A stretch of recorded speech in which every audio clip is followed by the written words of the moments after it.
Guys, আপনি স্ক্রিনে পড়ে যে ভিডিওটি দেখতে পাচ্ছেন, ভিডিওটি ভালো লাগলে অবশ্যই চ্যানেলটিকে সাবস্ক্রাইব করে দিবেন এবং আপনাদের মন্তব্য কমেন্টে জানিয়ে যাবেন ভিডিওটি কেমন হয়েছে। পুরাদের দক্ষ হাতের পরিচর্যার অভাবে পছন্দ রয়েছে বিশিষ্ট তলা ব্যবসায়ী ও ছিদ্র নায়িকা মাহিয়া মাহির লাউ বাগানে। অন্যদিকে গর্ত দেখিয়ে অর্থ জোগাড় করতে না পারায় বুকের টিউমারের চিকিৎসা করতে পারছে না আরেক ছিদ্র নায়িকা দিঘি। এদিকে পরিমণির তপ্ত চুলায় ঝলসে গেছে বহু পুরুষের জীবন। ছোট বড় লাকড়ি দিয়ে আগুন জ্বালানোর কারণে চুলার কান্দা ভেঙে যাওয়া এখন তিনি চাচ্ছে ক্ষতিপূরণ। অন্যদিকে ডিসেম্বরের মধ্যে যদি শ্বশুর বাড়ি ছেড়ে আপা বাড়িতে চলে আসতে পারে তাহলে বিখ্যাত বেলি ডান্স দেওয়ার পাশাপাশি ফেসবুক লাইভে এসে হ্যান্ডেল মারার ঘোষণা দিল সাফাতুল্লাহ সেফুদা। এদিকে লিওনেল মেসির যদি বাংলাদেশে জন্ম হইতো তাহলে নাম হইতো কামরুল ইসলাম মেসি, এমবাপ্পের নাম হইতো সলিমুদ্দিন বাপ্পি, নেইমারের নাম হইতো কলিমুদ্দিন নাইমুর, হল্যান্ডের নাম হইতো হেলালুদ্দিন বিহারি, আর ক্রিস্টিয়ানো রোনালদোর নাম হইতো কুষ্টিয়ার রোনালদো। অন্যদিকে বিশ্বকাপ সেমিফাইনালে ফ্রান্সকে হারিয়ে ফাইনালে উঠবে স্পেন, আর তাদেরকে পেনাল্টি বাতায় হারিয়ে চতুর্থ বিশ্বকাপ জিতবে আর্জেন্টিনা, জানিয়েছে রেফারি ও ফিফা সভাপতি। এদিকে তথ্য প্রযুক্তির যুগে যদি ফিফা আর্জেন্টিনার হয়ে থাকে তাহলে অন্ধকার যুগের সেই জুলেখা কাপের সময় কি না কি হয়েছিল তা আল্লাহই ভালো জানে। এদিকে অতিরিক্ত বৃষ্টির কারণে তুরাগ নদী থেকে বের হয়ে রাস্তায় সাঁতার কাটছে এক বিরল প্রজাতির কাইল্লা জলপাটি। অন্যদিকে হিরো আলমকে আবারও শূন্যতে খাতনা করে এলাকাবাসীকে দাওয়াত দিয়ে সবার সামনে টি-20 ম্যাচ খেলে তার টুনটুনি পরীক্ষা করতে চায় সুমাইয়া রিমু নামের এক টিকটক মারানি। এদিকে ডেন্ডিখুর টুকাই মামুনকে রাতের বেলা ঠিকমতো খেলাধুলা করতে না দিলে গোপনাঙ্গে মরিচের গুঁড়া লাগিয়ে দিত বলে জানিয়েছে 12 লাঙ্গের জাতা খোয়া ভুসকি লাইলা। অন্যদিকে শিল্পী সমিতির শপথ গ্রহণ শেষে আখিরি মোনাজাতে চাওয়া হলো পর্যাপ্ত পরিমাণে সিনেমা বানানোর তৌফিক। অন্যদিকে গার্লফ্রেন্ডের পুশি খাওয়ার লোভে মন্দিরে টাকা চুরি করে তাকে আইফোন গিফট করলো এক ভারতীয় চুদনা। এদিকে ভারতীয় গাঞ্জার বিকল্প হিসেবে গ্রিন হাউস পদ্ধতিতে গাঞ্জা চাষ করে দেশের চাহিদা মেটানোর পাশাপাশি বিদেশেও গাঞ্জা রপ্তানি করে বৈদেশিক মুদ্রা আয় করতে চাওয়ায় পুলিশের হাতে আটক হলেন কুড়িগ্রামের এক গাঞ্জাখুর দেশপ্রেমিক। অন্যদিকে হাঁস মুরগি খেয়ে ফেলায় 60টি শিয়ালকে ধরে জবাই করার পর রান্না করে রুটি দিয়ে খেয়ে ফেললো বরিশালের একদল মাউয়ার পুত। এদিকে স্ত্রীর জ্বালায় অতিষ্ঠ হয়ে জেলে দেওয়ার জন্য ইচ্ছে করে ব্যাংক ডাকাতি করলো বউয়ের হাতে কিলগুতা খাওয়া এক নিরীহ যুবক। ধরা খাওয়ার পর শাস্তি হিসেবে বউয়ের সাথে 6 মাস গৃহবন্দী থাকার নির্দেশ দিল আদালত। এখন তিনি বলেন আমার কোনো লাভ লস নাই, আমার লাইফটাই লস।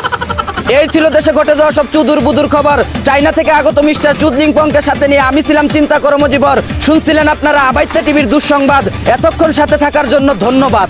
ভিডিওটি ভালো লাগলে উড়াদুরা শেয়ার করে দিন। বিনোদনকে বিনোদন হিসাবে দেখুন।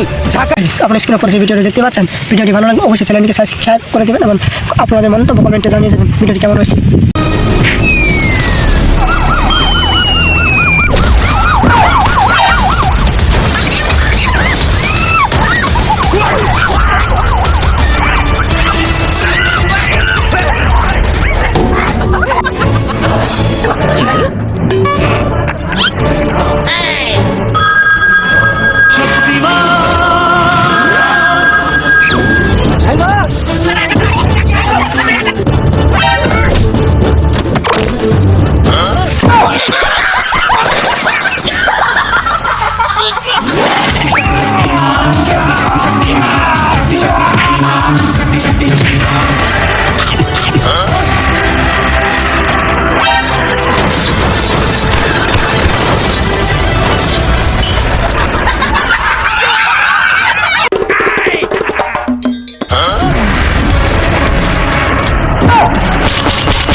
হ্যালো গাইস, আপনারা যে ভিডিও দেখেছেন ভিডিওটি ভালো লাগে অবশ্যই আপনারা আমাদের চ্যানেলটিকে সাবস্ক্রাইব করে যাবেন এবং কমেন্টে আপনাদের ভিডিওটি কেমন লাগছে কমেন্টে জানিয়ে যাবেন।